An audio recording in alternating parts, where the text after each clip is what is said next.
Hello, my friends. I am Marietta, and I welcome you to Marietta's Art Channel. I look forward to sharing with you the creation of a special piece for an extraordinary place that lives in my heart.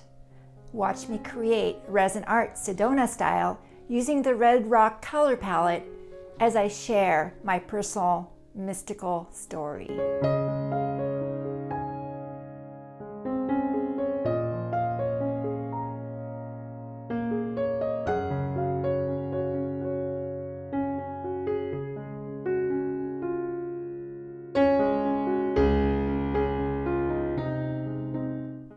I appreciate you leave comments below. They help me grow in my delivery and content for future videos.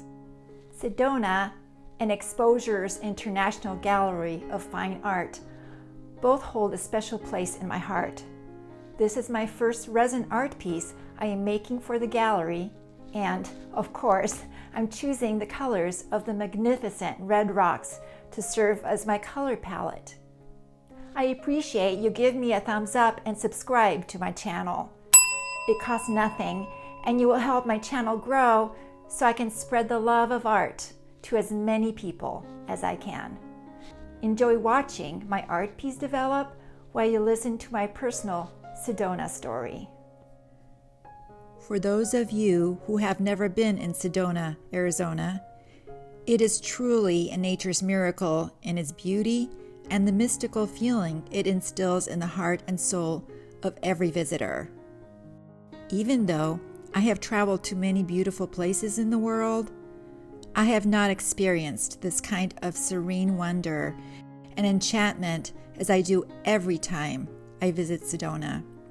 I remember driving up from Scottsdale, enjoying the stark beauty of the desert and the hills covered with saguaro cacti as far as the eyes can see, and entering the view of the red rocks of Sedona as I crested a hill.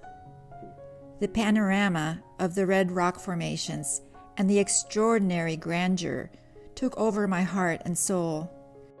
This happens every time. This feeling is something I can't explain. It simply is, and has stayed with me since. A big part of my heart lives in Sedona. This was over 6 years ago. What colors shall I pick for a piece that will be exhibited in Exposure's International Gallery of Fine Art? Marty Herman, the owner and mentor of Exposures, told me contemporary pieces sell the best when they are colorful and vibrant. Most new places nowadays display a neutral palette of white, gray, black, and taupe, allowing splashes of color for art. Although I create art for the sake of my passion, I also long for people choosing to purchase my pieces and enjoy the feelings and emotions I portray in my work. It is an honor for my artwork to be chosen from so many other choices. When I think of the colors of Sedona, the first thing that comes to mind is the red rocks with their ever-changing hue, depending on the time of day, where the sun and clouds touch their grandeur. The reds become orange and brownish red with hues of purple and blue. Yes, I have my palette for this piece. I've heard about the spiritual nature of Sedona and how it is known for its vortexes. But now I know how this spiritual, indescribable essence can exist without further explanation.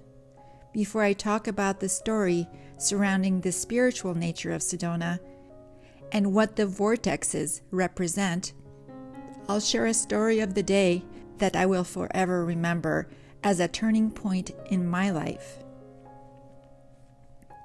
I love to hike and experience nature, slowly marvel over the ever-changing works of nature's art, inspiring me and my senses to notice the smallest of details along the way.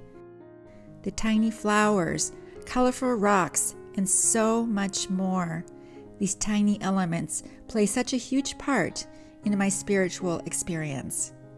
So I decided to hike the Devil's Bridge, a short and well-known hike. I spent much time hiking in Utah and the Arches National Park. This is Sedona's Arch, and I wanted to experience something new. As I came to the steep boulder climb just before the arch unveiled, I struggled a bit with having to protect my large format Canon camera that hung around my shoulder and neck from hitting the rocks. The climb was very steep and narrow, and many of the boulders moved and felt unstable and unsafe.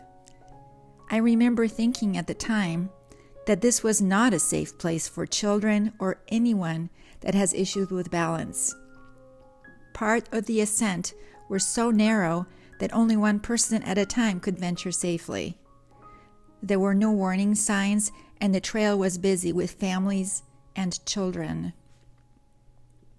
Since I was carrying my professional camera and appeared I knew how to take photographs, many people asked me to commemorate their experience by taking photos with their loved ones. I must have taken at least 30 portraits that day and loved every bit of it. Even though the bridge was beautiful and worth the effort, I had been spoiled by the arches in Utah, ate my lunch, and was in my car by noon. I noticed there was no cell reception until I reached the parking lot. I was to meet my husband, at the time, at Exposure's Gallery as he was looking to buy artwork. I had researched which galleries in Sedona were a standout, and Exposures showed up as the one. On the way to the gallery, I stopped at an outdoor store to pick up an item and proceeded to have a conversation with a person behind the counter. He asked me where I had gone hiking. When I told him I was at Devil's Bridge, he told me that he just had a call from his paramedic friend who was called to rescue a woman who fell downwards the steep boulder path I had just witnessed. She was in her 50s and was hiking with her husband and 2 children, and decided to walk ahead on the side of the boulders, lost her balance, and tumbled down head first. She shortly passed away. I can't describe the shock and disbelief I felt right then. Did I meet them and take their family photo? The accident occurred at 12 o'clock, just when I had reached my car and turned on my cell phone. It was eerie and felt like the world was trying to give me some kind of message, but had no idea what could it be. By the time I walked into Exposure's Gallery, you can imagine, I was in mourning and felt such sorrow that the last thing I wanted to do is to look at art. The building looked like a palace as I walked through the clear glass doors onto a raised and curved entry. I thought it was the most spectacular gallery I have ever witnessed. As I walked down the stairs, the works of art exuded elegance and the essence of sophistication. On each side of the round reception desk, the gallery walls opened up to the main viewing areas, walls and alcoves filled with artists' precious creations. Bronze sculptures were scattered throughout, leading to a most extraordinary outdoor bronze monument garden I have ever witnessed in one place. I wasn't ready to marvel at what was in front of me, yet I felt a kind of peace come over me as I slowly took in the talent, the variation of styles and color, and the world of creativity that I've always felt was a part of my soul.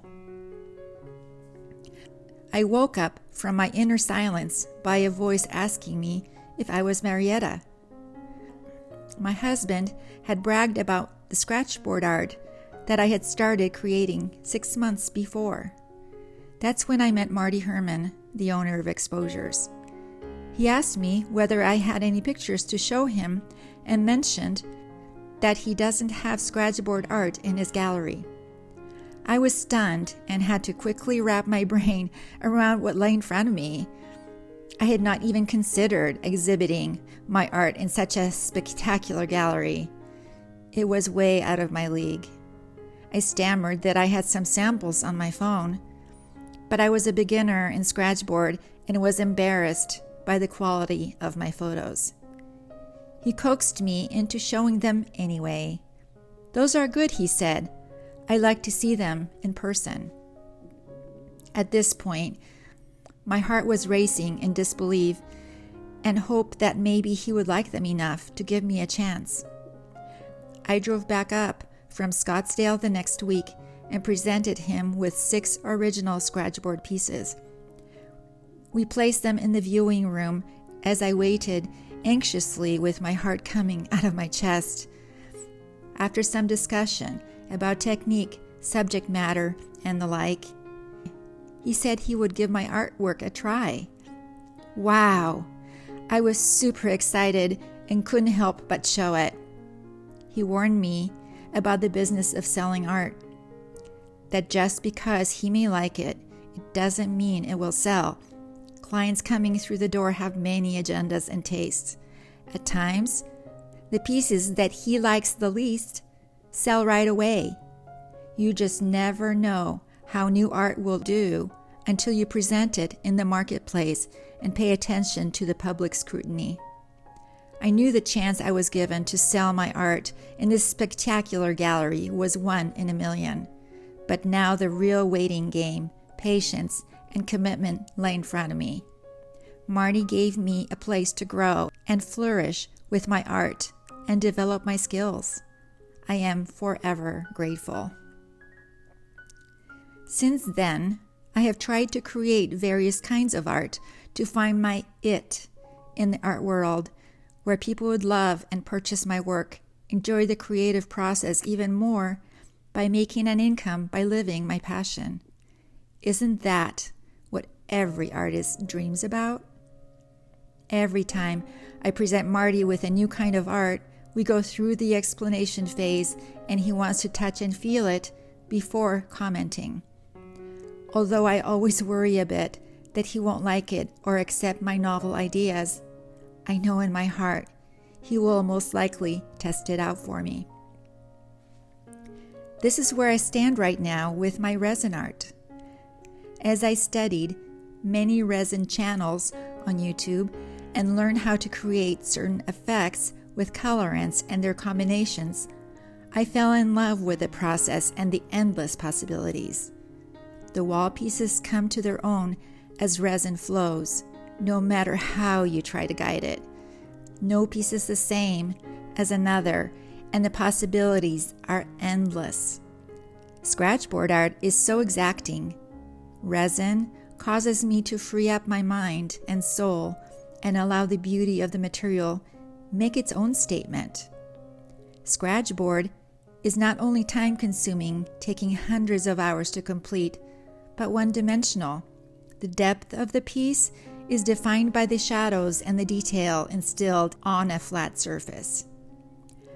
I am finding resin can not only be created with layers, which give the colors and designs enormous depth, but it invites creativity in adding objects to its surface, giving it texture, vibrancy, more depth and interest, and incredible play of light. It gives the piece the sparkle and the glamour that catches your eye. So with this concept, Marty is happy to give my resin art a go. I still can't help but be excited about the prospect. Maybe this is the it I've been waiting for. Going back to that sad and special day in Sedona when I first entered exposures, perhaps the world was guiding me to meet Marty, who has since become my mentor and friend, to be present in the right place at the right time, and present me with an opportunity of a lifetime. I'd love to know from you what you think about the resin art I am creating in front of you. Do you like the texture I'm adding with the crushed glass? This is my first of several resin pieces that I will be taking to exposures. Unlike thinking big as I normally would, I'll be making smaller pieces that will fit smaller spaces and be affordable to more people. Commissions can be whatever size and color combinations the client chooses. After all, sharing art is what the purpose of creating is all about. I think I'll leave the discussion about the mysticism involving Sedona for another time. Sorry to be a tease. After all, I have several pieces to create for exposures, and I'd like to make each story interesting and unique. Watch the rest of my art creation unfold as you listen to music and imagine sitting on a hilltop, gazing at the extraordinary red rocks of Sedona, with the river running through its canyons, enveloped by green trees and the sound of rushing water. I have experienced this solitary, magical moment so many times and never become tired of the peace it brings to my heart. May the rest of this video bring you a small piece of this emotion.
I thought I would set these up for you so you can get a better perspective of what I just made.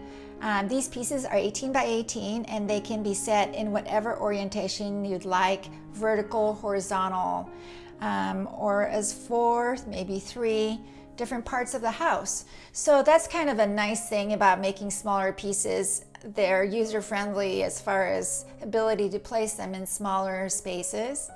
I love the colors too. I don't usually do these colors. I'm drawn to more greens and blues, but I absolutely love these. They turned out really great and they mirror the colors of Sedona, the red rocks there.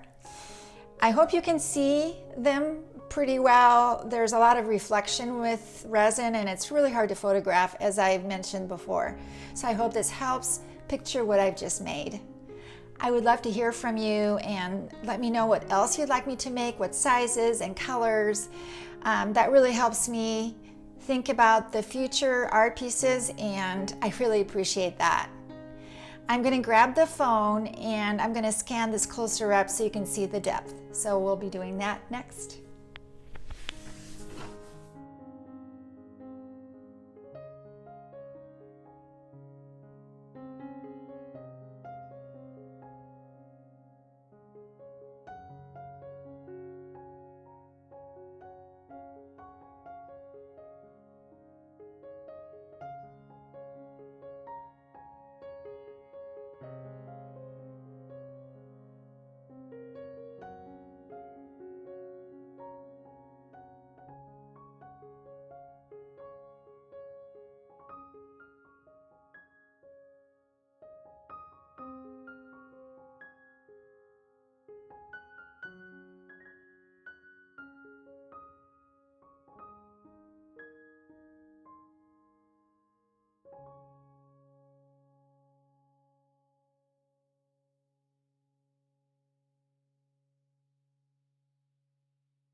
I hope you enjoyed the story and perhaps, in part, relate to my experience in your own life. To be chosen to create a commission or purchasing an art piece is the greatest compliment an artist can receive. I will work with you with your color palette and price point. I place the links for the supplies in the description below, as well as a link to my art website, mariettasart.com. I sell my art on my website, as well as many of the art pieces which I make on this YouTube channel, unless they are commission pieces, of course. You can contact me by emailing me through my website or commenting down below. I appreciate you subscribe to my channel and hit that bell so you get notified every time I post a new video. Comment on my content and let me know what you would like to see me make in the future. So for now, happy arting, bardzo dziękuję. Thank you so much for watching. Until the next time.